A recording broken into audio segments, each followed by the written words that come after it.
Welcome to my YouTube channel smart study by Kashif Ali में आपका बहुत बहुत स्वागत है। अगर आप हमारे चैनल पे नए हैं तो हमारे चैनल को सब्सक्राइब करें और अपने दोस्तों के साथ इसे ज़्यादा से ज़्यादा शेयर करें।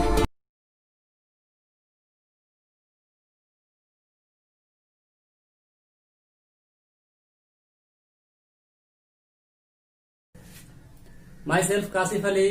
Now you are watching my YouTube channel Smart Study by Kasif Ali. प्रश्नावली 9.1 क्वेश्चन नंबर 7। देखते हैं क्वेश्चन क्या कह रहा है। भूमि के एक बिंदु से एक 20 मीटर ऊंचे भवन के शिखर पर लगी एक संचार मीनार का मतलब होता है एंटीना की तल और शिखर के उन्नयन कोण क्रमशः 45 डिग्री और 60 डिग्री है, तो मीनार की ऊंचाई ज्ञात कीजिए। तो हम सबसे पहले ये एक आपका भवन हो गया। क्या है ये भवन?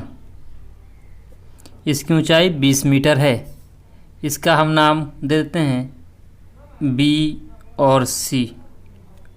अब कह रहा है कि भवन के शिखर पर लगी एक संचार मीनार, यानी कि अब इस भवन के शिखर यहाँ होगा, ठीक है। यहाँ से भवन के शिखर पर एक क्या है, संचार मीनार लगा हुआ है। अब कह रहा है क्वेश्चन कि भूमि के एक बिंदु से, ठीक है, तो ये हमारा एक कोई बिंदु हो गया।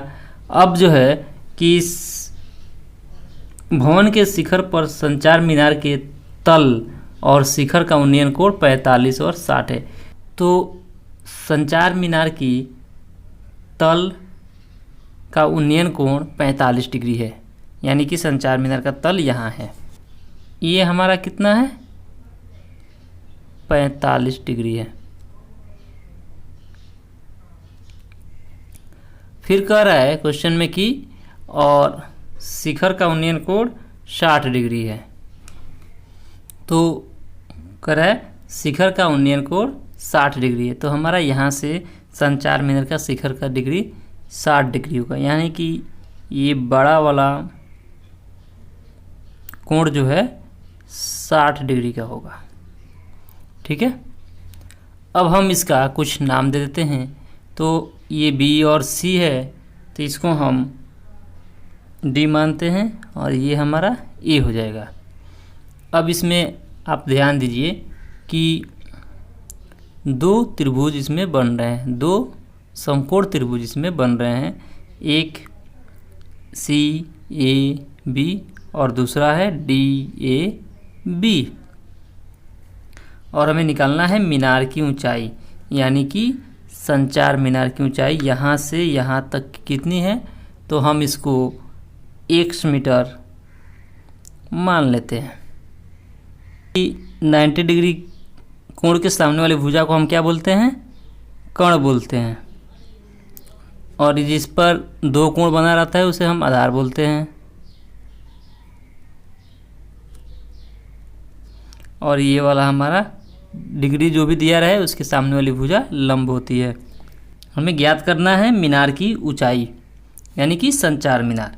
तो हम इसमें देखते हैं, जब भी ऐसा क्वेश्चन रहे तो हम क्या करेंगे, इसमें दो त्रिभुज आपस में बन रहे हैं तो हम ये पहचान करेंगे कि कौन सी एक साइड जो है आपकी दोनों त्रिभुजों के अंदर आती है, यानी कि कॉमन है।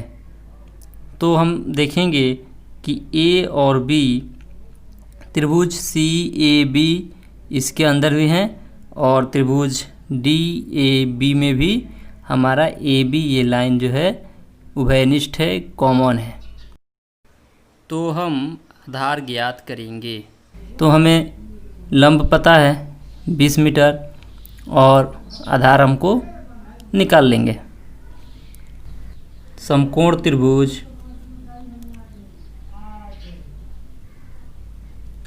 सी ए बी में, समकोण त्रिभुज सी ए बी में लंब लिखेंगे, लंब बटे में क्या, आधार।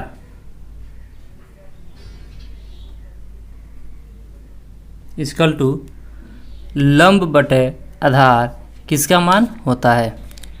तो लंब बटे आधार tan थीटा का मान होता है। तो हम यहाँ tan लिखेंगे और थीटा की जगह 45 लिखेंगे। हम CAB में काम कर रहे हैं तो हम 45 लिखेंगे। अब लंब हमें पता है कितना, 20 मीटर, तो हम यहाँ 20 लिखेंगे। और आधार हमें नहीं पता है तो हम इसका नाम लिख देते हैं AB। tan 45 डिग्री का मान क्या होता है? तो tan 45 डिग्री का मान 1 होता है। तो हम यहाँ 1 लिखेंगे। तो हमारा A 20 = AB। तो हमारा AB बराबर कितना होगा? 20 होगा। फिर हम त्रिभुज अब DAB लिखेंगे। DAB में क्या हमें पता है? लंब, तो हम लिखेंगे लंब बटा आधार इक्वल टू, तो लंब बटा आधार किसका मान होता है? तो लंब बटा आधार हमें बताया tan थीटा का, तो हम यहाँ tan लिखेंगे। और इसके साथ हम कितना लिखेंगे? ये बड़ा वाला डिग्री 60 डिग्री।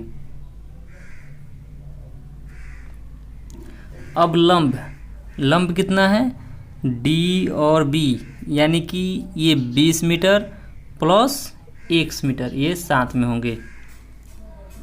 तो 20 + x होगा। बटे में आधार हमको पता नहीं है तो हम AB लिखेंगे इक्वल टू tan 60 डिग्री का मान कितना होता है? तो tan 60 डिग्री का मान √3 होता है। तो हम यहाँ √3 लिखेंगे। अब हम इसको सॉल्व करेंगे। तो 20 + x ये इधर है तो इसको हम इधर भाग में लाते हैं और AB को हम इस साइड भेज देते हैं। तो हमारा एक AB यहाँ पे आ गया और दूसरा AB यहाँ पे आ गया। तो अब हम लिखेंगे, तो AB = AB ये वाला, ठीक है। तो इस AB का मान कितना आया है? 20। और इस AB का मान कितना आया है? 20 + x √3। अब हम यहाँ क्या करेंगे? तो हम 20 लिखेंगे और इधर √3 भाग में है तो बराबर के इधर आएगा तो इंटू में आएगा। 20 + x, यहाँ तक क्लियर। अब हम इसको गुणा करते हैं। तो 20 को √3 से गुणा करेंगे तो 20 √3 होगा और ये हमारा 20 + x होगा। अब हम इस 20 को इस साइड ले लेते हैं। 20 √3, तो ये इधर बराबर के इधर प्लस में है तो बराबर के इधर आएगा तो आपका माइनस में होगा x। तो 20 √3 - 20 = x। तो यहाँ पर 20 दोनों में है यानी कि कॉमन है, तो हम 20 को कॉमन ले लेते हैं। तो ये हमारा बच जाएगा √3 और यहाँ पर 1।